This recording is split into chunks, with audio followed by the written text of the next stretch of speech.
Alors ici, on a une monnaie coulée par le peuple des Lingons, donc dans la région de Langres.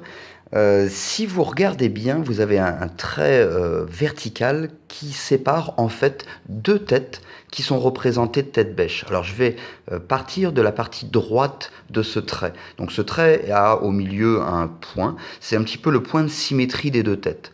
Et la tête de droite, on voit l'œil, elle est donc tournée à droite, l'œil au centre, on voit bien le nez, une forme de haricot qui forme donc la joue et le menton, un trait oblique en bas c'est le cou et la bouche est représentée par un seul point. Si vous tournez la pièce de 180 degrés, ce que je vais faire, eh bien vous allez avoir exactement la même chose de l'autre côté. Voilà. Et vous avez donc deux têtes bêches.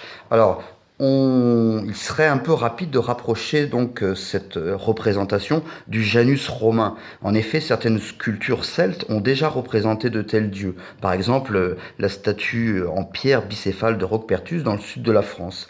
C'est un aspect double de la divinité qui, à mon avis, permet deux interprétations possibles. Soit il s'agit d'un binôme de dieux, donc deux dieux frères par exemple, ou alors d'un seul dieu à deux aspects. La deuxième hypothèse semble être plus possible au vu de ce potin, donc un dieu changeant, une espèce de Janus celte.